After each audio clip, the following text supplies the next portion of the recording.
हुकूमत की गैर कानूनी तौर पर रहने वाले गैर मुल्की अफराद को पाकिस्तान से वापस जाने की दी गई डेडलाइन कल रात खत्म हो गई है और अब हुकूमत ने बाज़ाब्ता तौर पर मुल्क में गैर कानूनी तौर पर मुक़ीम गैर मुल्की अफराद के खिलाफ क्रैकडाउन शुरू कर दिया है। 3 अक्टूबर को निगरान हुकूमत ने गैर कानूनी तौर पर मुक़ीम अफराद को रज़ाकाराना तौर पर पाकिस्तान से वापस अपने वतन जाने के लिए 31 अक्टूबर तक की डेडलाइन दी थी और डेडलाइन खत्म होने तक वजारत दाखिला के मुताबिक 1,40,000 से ज़ायद अफगान शहरी तोरखम, चमन, स्पिन बोल्दक और खैबर पास के जरिए अफगानिस्तान वापस जा चुके हैं। मगर अब डेडलाइन खत्म होने के बाद दूसरे मरहले में उन अफराद के खिलाफ कार्रवाई होगी जो रज़ाकाराना तौर पर वापस नहीं गए। हुकूमत की जानिब से दिए गए प्लान के मुताबिक ज़िला इंतज़ामिया और पुलिस अब बायोमेट्रिक के जरिए अफगान बाशिंदों और गैर मुल्की अफराद का डेटा चेक करेगी। ऐसे अफराद जिनके पास Afghan citizen card, proof of registration या कोई और सफरी दस्तावेजात हैं उन्हें पहले फेज़ में छोड़ दिया जाएगा, लेकिन जिनके पास कोई ठोस दस्तावेजात नहीं पाई गई उन्हें होल्डिंग सेंटर्स मुंतकिल कर दिया जाएगा जहाँ से उनकी मुल्क बदरी का सिलसिला शुरू हो जाएगा। इन होल्डिंग सेंटर्स में मुतल्लिका डिप्टी कमिश्नर्स इन बाशिंदों की रजिस्ट्रेशन और इनकी मुल्क बदरी के कानूनी तकाजे पूरे करेंगे। इसके अलावा FIA और नादरा के अफसरान भी इन सेंटर्स में मौजूद होंगे, जबकि पेचीदा केसेस में जहां गैर कानूनी तौर पर मुक़ीम अफराद की पाकिस्तानी शहरियों से शादी हो गई हो, इन अफराद को भी पहले मरहले में मुल्क बदर नहीं किया जाएगा, लेकिन इन केसेस को भी आगे की कार्रवाई के लिए रजिस्टर किया जाएगा। और ऐसे केसेस में जहां गैर मुल्की अफराद अपने मुल्क वापस जाने से इनकार कर दें या उनका अपना मुल्क उन्हें लेने से इनकार कर देगा, इस सूरत में इन अफराद को सरहद के पास बनाए गए होल्डिंग सेंटर्स में भेज दिया जाएगा। जबकि वफाकी हुकूमत ने इन अफराद की मुल्क बदरी के लिए शेड्यूल भी तैयार करके मुतल्लिका सूबों को भेज दिया है ताकि मुल्क बदरी के दौरान कोई कन्फ्यूजन ना हो।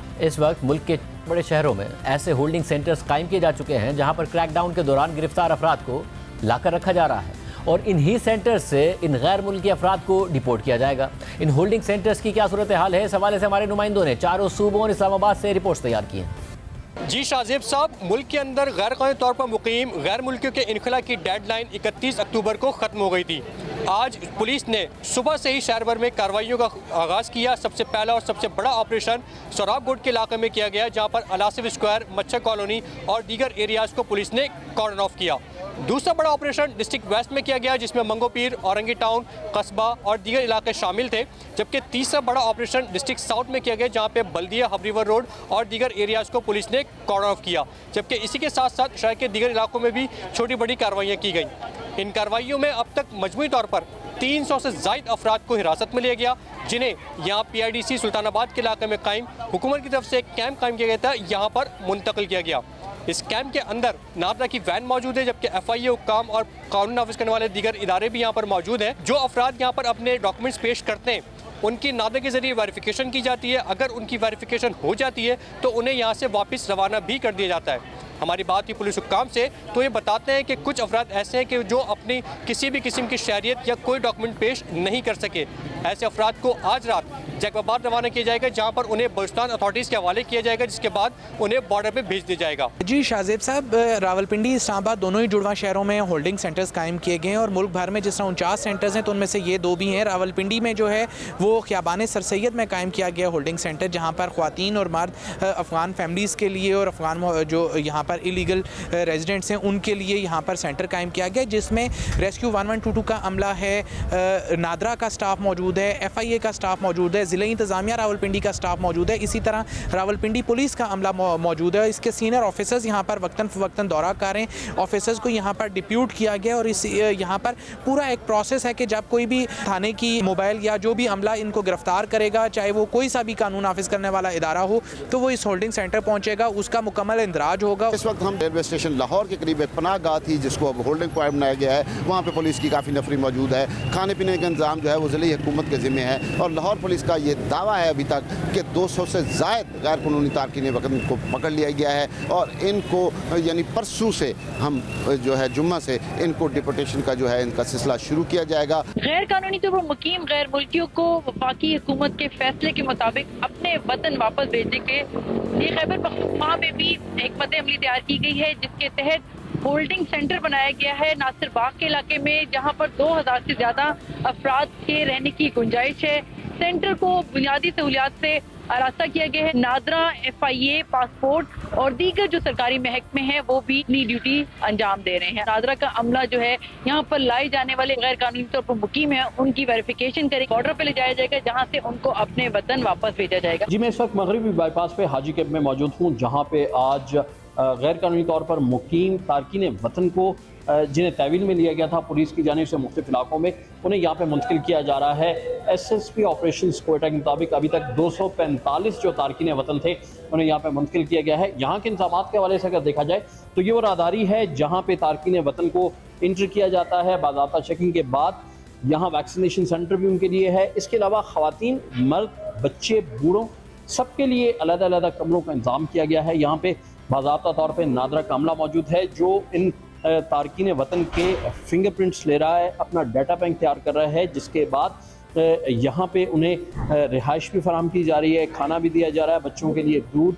पानी, तमाम सहूलियात यहाँ पे दी जा रही हैं। उसके बाद हुकूमती जो फैसला है उसके मुताबिक इन्हें बरास्ता चमन अफगानिस्तान मुंतकिल कर दिया जाएगा। हुकूमत की जानिब से मुख्तलिफ शहरों में रहने वाले गैर मुल्की अफराद के खिलाफ ऑपरेशन और मुल्क छोड़ने की डेडलाइन देने के बाद मुख्तलिफ इदारों की तरफ से तनकीद की गई है कि इतने कम वक्त में कोई कैसे अपना घर बार और कारोबार समेट कर जा सकता है, जबकि अफगानिस्तान से गैर कानूनी तौर पर आने वालों में 6 लाख अफराद वो भी हैं जो 2021 में अफगानिस्तान में तालिबान की हुकूमत आने के बाद अपनी जान बचाकर पाकिस्तान आए थे, जिनमें ख़वातीन, बच्चे, फ़नकार और 25,000 ऐसे अफगान बाशिंदे भी थे जो अफगानिस्तान में अमरीकी इदारों के साथ मुंसलिक थे और तालिबान की हुकूमत आने के बाद उन्हें अपनी जान बचाने के लिए पाकिस्तान आना पड़ा था। सहाफ़ी कामरान यूसुफ की खबर के मुताबिक अमेरिका ने 25,000 अफगान शहरियों की फहरिस्त पाकिस्तान के साथ शेयर की है और दरख्वास्त की है कि उन्हें अफगानिस्तान वापस जिला वतन ना किया जाए। ये वो अफराद हैं जो तालिबान के अफगानिस्तान पर कब्जे से पहले अमेरिका के लिए बराह रास्त या उसके लिए ठेकेदार के तौर पर काम करते थे। खबर के मुताबिक एक आला अमरीकी अहदेदार ने तस्दीक की कि अमेरिका ने पाकिस्तान के साथ 25,000 ऐसे अफगान मुहाजिरीन की लिस्ट शेयर की है जो अमेरिका मुंतकली के अहल हैं। अमरीकी एहलकार ने बताया कि पाकिस्तान की जानिब से 3 अक्टूबर को किए गए ऐलान से पहले भी अमरीका इन अफगान पनाह गज़ीनों और मुहाजिरीन की हिफाजत यकीनी बना रहा था, जिसमें वो लोग भी शामिल हैं जिन्होंने पहले ही अमरीका में नकल मकानी के लिए अप्लाई किया हुआ है। हुकूमती डेडलाइन ख़त्म होने से पहले ही अफगान मुहाजिरीन की तरफ से रज़ाकाराना वापसी शुरू हो गई थी, मगर गुज़िश्ता रात इसमें तेज़ी नजर आई, जिसकी वजह से खबर रसा इदारे के मुताबिक तालिबान हुकूमत ने पाकिस्तानी हुकाम से डेडलाइन में तौसी का कहा है और साथ ही ये भी कहा है कि पाकिस्तानी हुकाम अफगान बाशिंदों को ज़बरदस्ती मुल्क बदर ना करें बल्कि उन्हें तैयारी के लिए मज़ीद वक्त दें। खबर के मुताबिक अफगान हुकूमत का ये भी कहना है कि वो ममालिक जहाँ अफगान मुकीम हैं वहाँ वो ना तो सिक्योरिटी के लिए कोई ख़तरा है, ना ही वो किसी अदम इस्तेहकाम का बाइस बने हैं। हुकूमत की जानिब से दी गई डेडलाइन अलबत्ता कल रात को ही ख़त्म हुई है, लेकिन इससे पहले से ही पुलिस अफगान शहरियों की रजिस्ट्रेशन और उनको नोटिस जारी करने के लिए छापे मार रही थी। इस दौरान कई अफगान बाशिंदों को हिरासत में भी लिया गया और इस पर कल रद्द अमल देते हुए JUI के सरबराह मौलाना फजलुर रहमान ने कहा कि अफगान मुहाजिरीन 2 तरफा मसला है, अफगान हुकूमत से मुज़ाकरात किए जाएँ, अफगान हुकूमत को एतमाद में लेकर उनकी वापसी का तरीक़ाकार तय किया जाए। गैर कानूनी की आड़ में कानूनी तौर पर रहने वाले अफगान बाशिंदों को भी ब्लैकमेल किया जा रहा है। मकामी इंतजामिया और बाअसर लोग कानूनी तौर पर रहने वाले अफगान बाशिंदों को ब्लैकमेल कर रहे हैं। अफगान बाशिंदों की जायदादों पर कब्जा करने के लिए जालिमाना रवैया अपनाया जा रहा है। इस तरह के इक़दाम से पड़ोसी मुल्क के साथ ताल्लुकात पर मनफी असरात मुरत्तिब होंगे। 2 तरफा मुज़ाकरात से मसले को संजीदगी से हल किया जाए। हुकूमत की जानिब से पहले अफगान मुहाजिरीन की रज़ाकाराना वापसी और अब डेडलाइन ख़त्म होने के बाद उनके खिलाफ लिया जाने वाला एक्शन एक इंसानी अलमिया की शक्ल इख्तियार कर सकता है। इस खदशे का इज़हार human rights commission of Pakistan ने अक़वाम मुत्तहिदा के इदारा बराए पनाह गज़ीन के सरबराह को लिखे गए ख़त में किया है। ह्यूमन राइट्स कमीशन के ख़त के मुताबिक human rights commission of Pakistan Pakistani हुकूमत के तमाम गैर कानूनी और गैर मुल्की अफराद को, जिनमें अक्सरियत अफगान मुहाजिरीन की है, उन्हें 1 नवंबर तक बेदखल करने के फैसले पर तशवीश का इजहार करता है। कमीशन का मानना है कि यह फैसला जो तकरीबन 17 लाख अफगान मुहाजिरीन पर लागू है वो एक इंसानी अलमिये को जन्म दे सकता है। यह फैसला जबरी मुल्क बदरी के मुतरादिफ है जिसको किसी भी बैनुल अक़वामी कानून में तस्लीम नहीं किया जाता। ये फैसला हसास पनाह गज़ीनों और मुहाजिरीन को मुतासिर करेगा जिनमें ख़वातीन, बच्चे, बुजुर्ग और माजूर अफराद शामिल हैं। इसके अलावा कम आमदनी वाले अफराद और वो पेशावर अफराद मुतासिर होंगे जो 2021 में तालिबान के कब्जे के बाद अफगानिस्तान से फरार हो गए थे। सिर्फ यही नहीं, गैर कानूनी तौर पर मुक़ीम अफगान शहरियों की बेदखली के खिलाफ आज सुप्रीम कोर्ट में आइन के आर्टिकल 184(3) के तहत दरख्वास्त दायर कर दी गई है और निगरां हुकूमत के मैंडेट पर सवाल उठा दिया गया है। साबिक सेनेटर फरतुल्लाह बाबर, सेनेटर मुश्ताक अहमद, जिब्रान नासिर, ईमान मज़ारी, आमना मसूद जंजुआ, एडवोकेट इमरान शफीक, साबिक MNA मोहसिन दावड़ और दीगर की दायर करदा दरख्वास्त में वफाक, सूबों, नादरा, वज़ारत ख़ारजा और दाखिला को फरीक बनाया गया है और इस्तदा की गई है कि निगरां हुकूमत का बड़ी तादाद में लोगों की बेदखली का फैसला गैर कानूनी करार दिया जाए जिनकी पैदाइश पाकिस्तान में हुई, शहरियत उनका हक है। जिन शहरियों के पास कानूनी दस्तावेज़ात हैं उनकी बेदखली गैर कानूनी है।